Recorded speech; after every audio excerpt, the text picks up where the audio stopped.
એમાં ગુરુને આમંત્રિત કરે અને અન્ય સંતોને પણ સાથે લે, એટલે એમાં બધું થઈ જાય. પછી ગુરુની હાજરી હોય અને અન્ય સંતોની ઉપસ્થિતિ હોય તો નવધા ભક્તિ એની મેળે એમાં બની જાય. એટલે આરતીમાં સંતની ગુરુની સાક્ષાત પૂજા થઈ જાય. એટલે આનંદ આરતીનું ખાસ મહત્વ કરવામાં આવ્યું કે બીજું બધું ન થાય તો ઓછામાં ઓછા આરતી તો કર. એ સદગુરુ અહીં સમજાવી રહ્યા છે.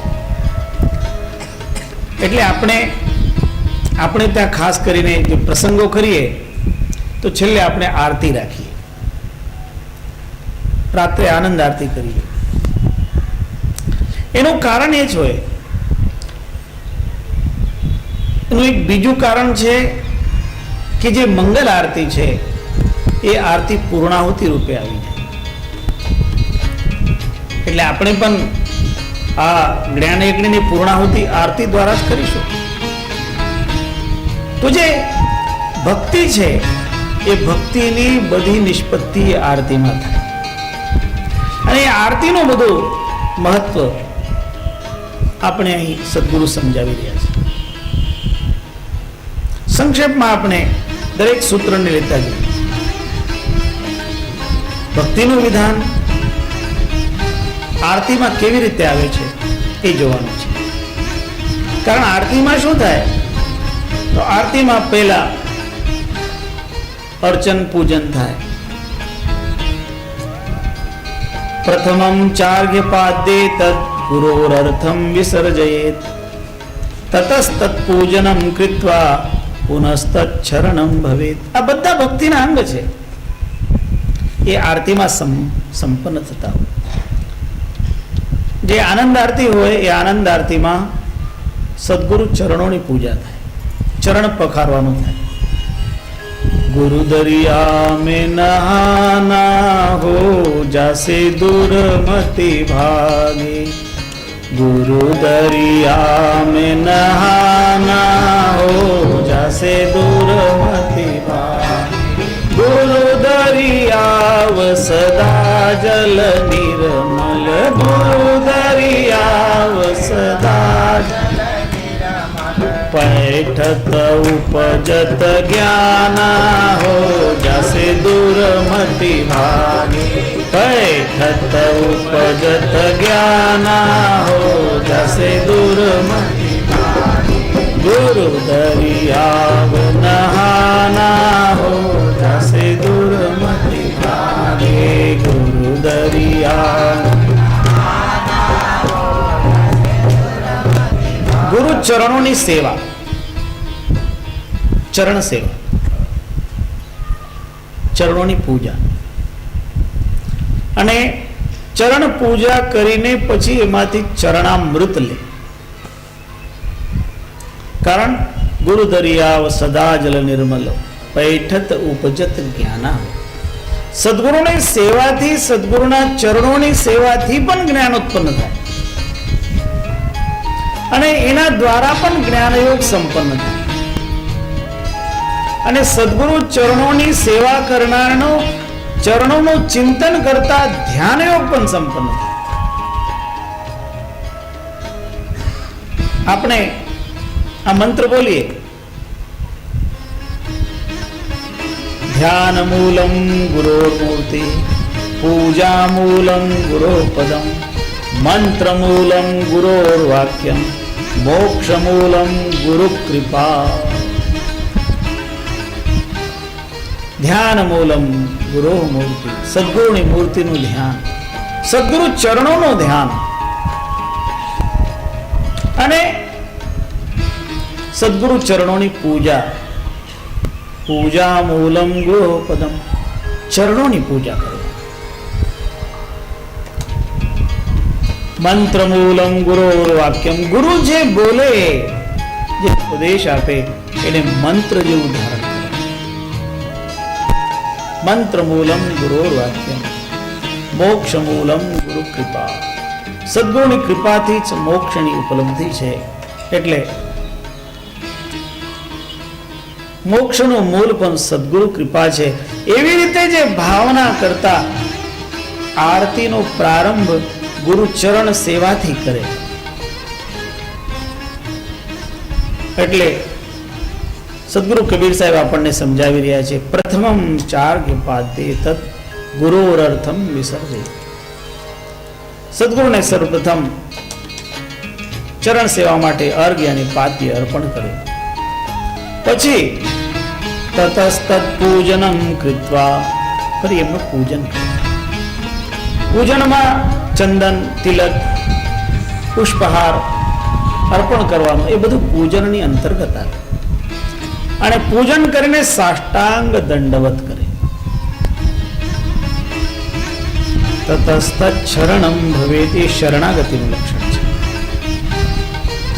જીવનમાં શરણાગતિ જે છે એ પણ ભક્તિનું અંગ છે.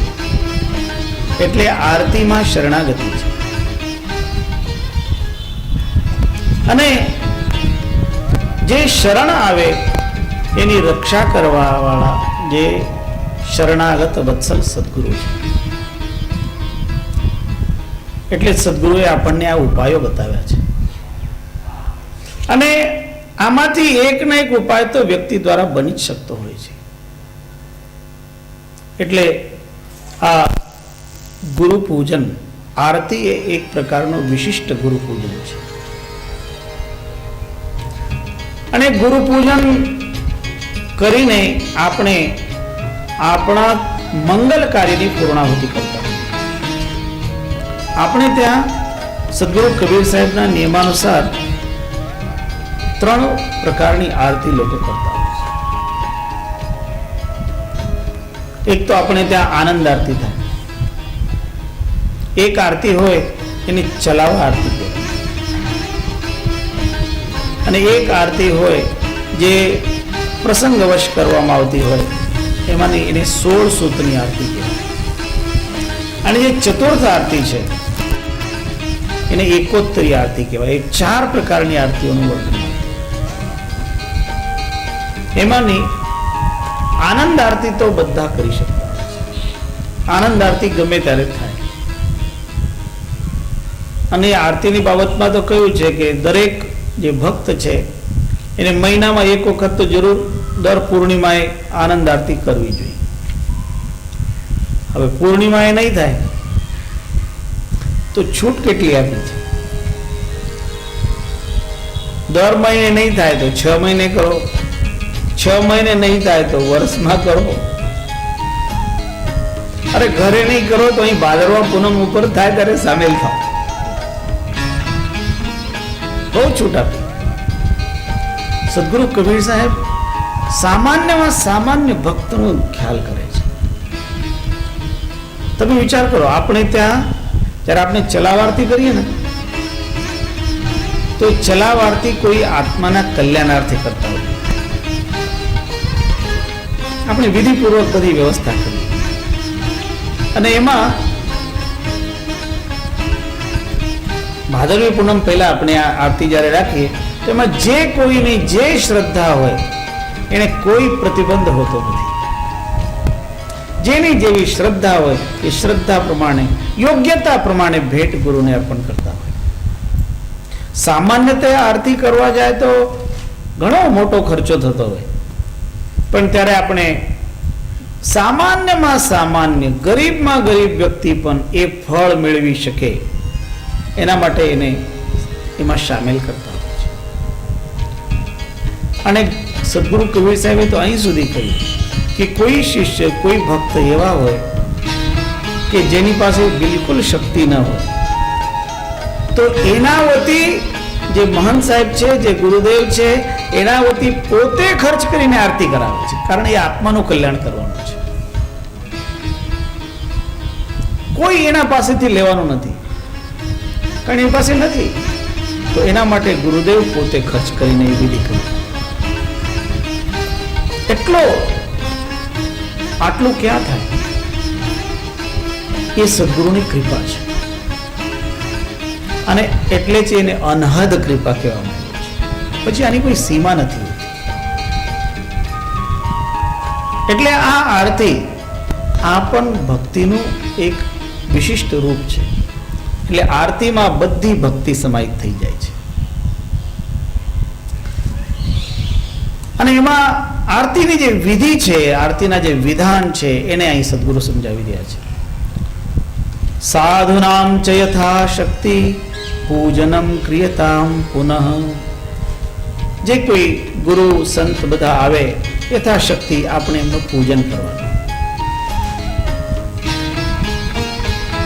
ઘણી વખત આપણે રામતમાં નીકળ્યા હોય તો બે ચાર સંતો સાથે હોય અને ગામડામાં જતા હોય તો ત્યાં ગામડામાં જે સેવક હોય એ સેવક યથાશક્તિ પૂજન કરતા હોય, એનાથી જે બને તે, કોઈ ના ઉપર કોઈ ભાર નથી, પણ આપણી શ્રદ્ધા છે અને આપણી શ્રદ્ધા પ્રમાણે આપણને પૂજન કરવું જોઈએ.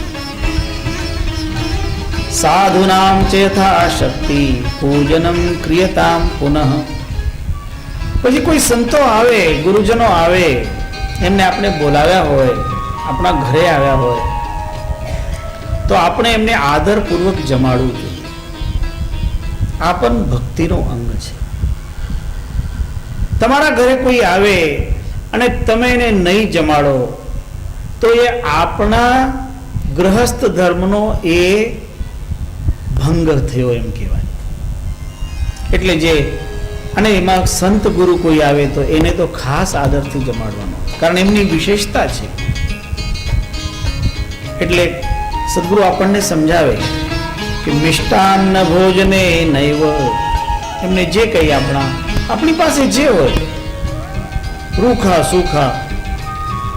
અમે તો ઘણી વાર જઈએ ને ગામડાઓમાં તો ગામડાવાળા મને કહે કે બાપુ શું બનાવું, તો હું તો એમને બધાને કહું ભાઈ તમે જે જમતા હો એ જ અમને પણ ચાલે. અને એમાં ખાસ કરીને ગામડામાં તો કહું કે અડદની દાળ બનાવો અને બાજરાનો રોટલો બનાવો. ખાસ કરીને આપણે કોઈના ઉપર ભાર નથી. સંતો ભાર બનતા જ નથી, એ તો ભારને હરણ કરતા. પછી જે તમારી ભાવના, તમે ભાવના કરો કે નહીં ગુરુજનોને કંઈક મિષ્ટાન્ન ભોજન કરવું જોઈએ, એટલે પછી કંઈક મિષ્ટાન્ન બનાવે, કારણ એનો પ્રસાદ બધાને મળે. વહેંચીને ખાવા એ સદગુરુ તો આપણને બહુ સમજાવે છે. हिलमिल रहना देकर खाना नेकी बात सिखाते रहना जपना निर्गुण नाम रेमन नेकी कर ले 2 दिन का मेहमान रेमन नेकी कर ले. એટલે હળી મળીને બધાને ખવડાવીને, સંતો તો પછી પોતાની થાળીમાંથી કાઢીને આપે, લે આ પ્રસાદ, આ પ્રસાદ.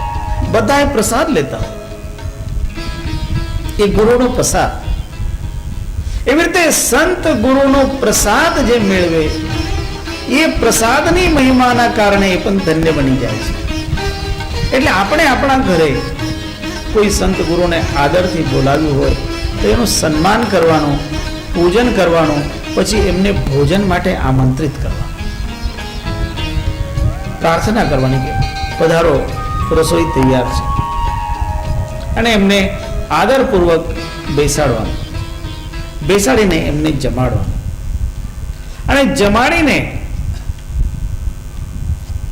ઘણા નેતા એવો નિયમ હોય છે કે પાટલા ઉપર બેસાડે, જમાડે, થાળી પછી મૂકે, પહેલા ચંદન આદિથી પૂજન કરે અને પછી થાળી પાટલા ઉપર મૂકે અને પછી